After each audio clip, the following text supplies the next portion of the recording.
What's up, guys? It is ajmarkle here, and then with Holly Clark SFM, and welcome to If Disney Animated Classics were released today, episode number 16. Today, it is Oliver and Company. This film came out in 1988, but was re-released in 1996, and this was actually done by the same group that did The Black Cauldron 3 years ago. Obviously Disney, but people behind it.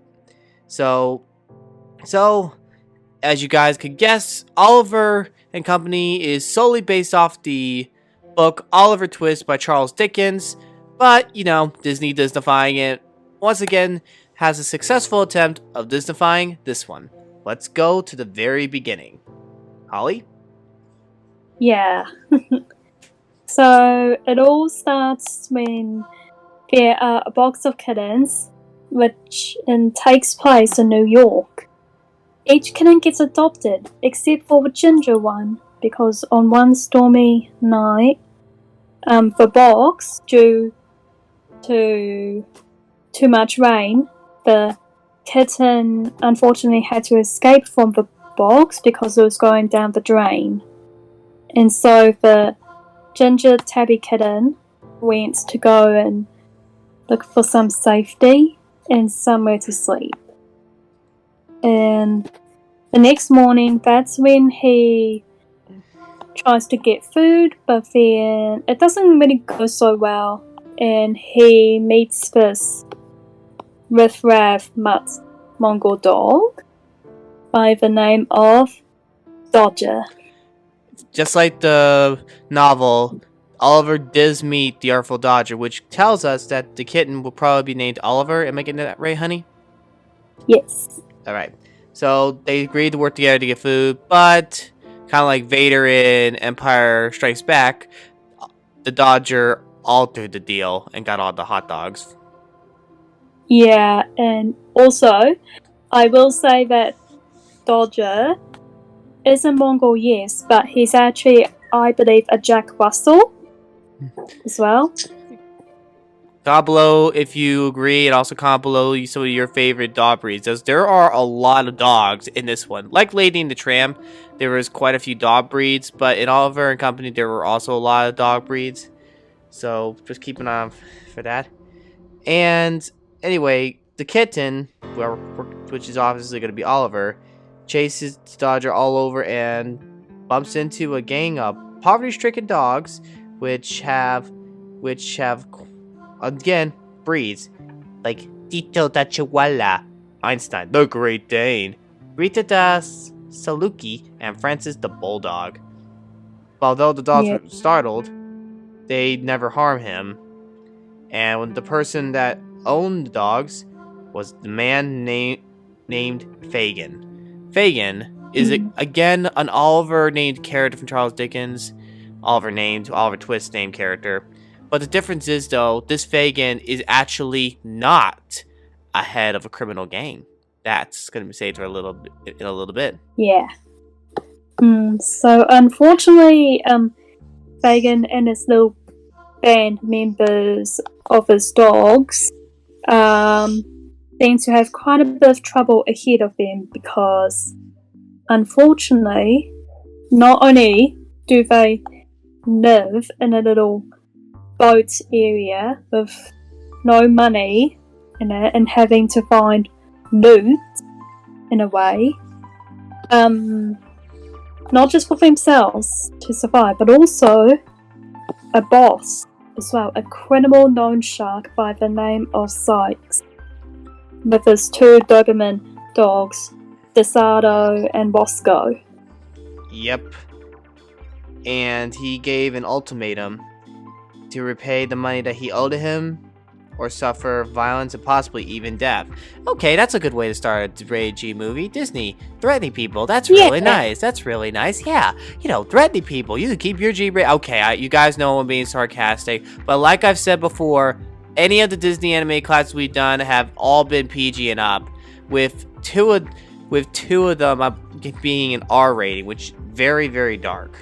Yeah, but, and also, sorry babe, Bosco and DeSoto seem to bring out that like stereotypes of Doberman dogs or Rottweilers being very aggressive, which is unfortunately stereotyped quite a lot, but isn't always true. Let me just point that out. For anyone who has any Doberman dogs or Rottweilers, comment down below and let us know what they're like.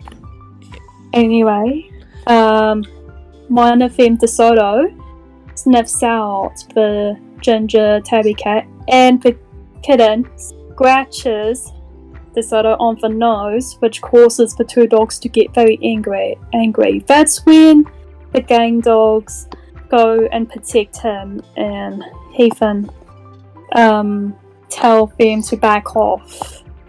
Yeah, but just like in Oliver Twist, the kitten who knows Oliver does get respect, but they warn that there's going to be revenge by those Doberman.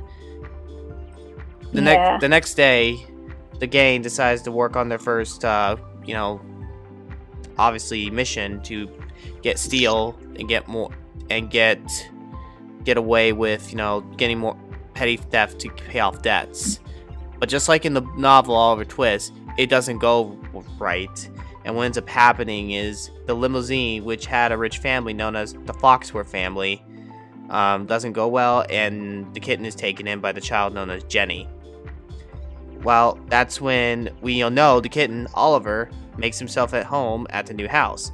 This is very similar to Oliver being eventually taken in by a man he actually tried to rob, and the gang basically having to take him back. But in this case, though, while Oliver does come back in with a new collar and everything, Fagin in this one does kidnap, only to have Jenny and Georgette, which is a prize-winning poodle. Yeah, who's very spoiled. Yeah. Fagin basically it has a conscience, unlike the book Fagin, and was gonna give Oliver back, but guess who happens to watch? Sykes. Yep. This is probably where we introduce another common theme of Disney. Kidnapping! Yay! Happens twice the fun! Yay! Sarcasm noted. So, unfortunately, it doesn't just happen to Oliver, I think. It actually has... you got Oliver back, but Jenny got kidnapped by Sykes. Yeah, she gets kidnapped by Sykes just for money as well. And that's when the gang dogs, along with Oliver and Georgette, make chase along with Fagin beside them. Yeah, and that's when the kind of drama builds up to where they try to rescue Jenny, but she falls in Sykes' car, and of course Roscoe DeSoto, the dogs, they have to fall off. But this is a part where I'm gonna warn you. This is probably gonna trigger some people. The two dogs, Roscoe and DeSoto, fall off the car and get electrocuted on the third rail of a subway. That's because they went into the subway tunnels and then they get electrocuted. And Fagin chased after to save Jenny, and the Dodger and Oliver thrown from Sykes' car during the chase and onto the pavement of the Brooklyn Bridge. But after that whole thing, Sykes basically was watching where he's going, and then literally into smithereens and on fire, so there's no way he would survive that. Yep. So that's pretty dark, if you ask me. Really dark. And that's why there's no sequel to Oliver and Company. Yes. Okay, so Disney once again raised the bar again on their stuff. So after that, I guess you could safely say Fagin is debt free in a way. Yeah, he's free from not having to pay that much, and also from his abusive boss, and also they celebrate Wendy's birthday. And don't you mean Jenny? oh, sorry, Jenny. Sorry. And then of course after that, they celebrate not just with Oliver, but with Fagin the dogs as well, and the family butler Winston. And then he tells Jenny that he received a phone call from Jenny's parents, because they're very rich, saying they will be returning from Rome the next day. Oliver opts to stay with Jenny, but promises to remain in contact with Dodger and the gang. So the Dodger and the gang with Fagin do not live with Jenny, but they still basically live their own life. So basically, in the end, as the song goes, we should have said it earlier, why should I worry?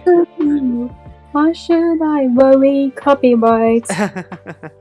So yes, once again, another short classic, but that's it. So Oliver and Company, I'm just gonna have to say in advance right now, there's no blood, there's no language, but there is elements like, as Holly told me, smoking, there is kidnapping, animal abuse, and even a death scene. And once again, though, the death scene wasn't shown on screen, but there was highly implied that he's not coming back. Because you see, one moment you see the guy throw, and next thing you see a light, and then pfft. Yeah, and also an animal death scene, which would probably be one of those rare times you'd actually see one, such as DeSoto and Roscoe being thrown onto the tracks and being electrocuted, and Tito electrocuting himself a few times during the missions, which is something you should definitely not do.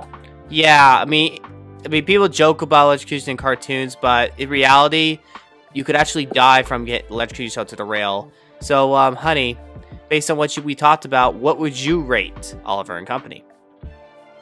Well then, I'd say I'd give this rating a simple PG-13. Yeah, sorry guys, PG-13 once again. You might be asking, why is this a little harsh? No, because animal abuse is on the list. Kidnapping, once again, was on the list. There was literally a double kidnapping. First Oliver to Fagin and the gang, and then a little girl of Jenny from Sykes. Where has we seen another movie that we talked about that had to deal with kidnapping? And also, not only that, but attempted murder to not only animals and a child, but also the fact, I remember in one scene he had a gun. Okay, that's definitely we're keep it PG-13. But to kind of keep this important though, oh, one more thing, blackmail. Because the loan shark, Sykes.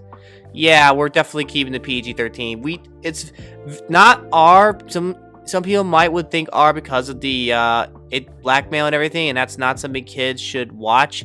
But PG-13 because it does, in our opinion, as well as seeing what we implied, it's not enough to raise the scales to make it R. So it's PG-13 once again, and if that's basically how we interpret this.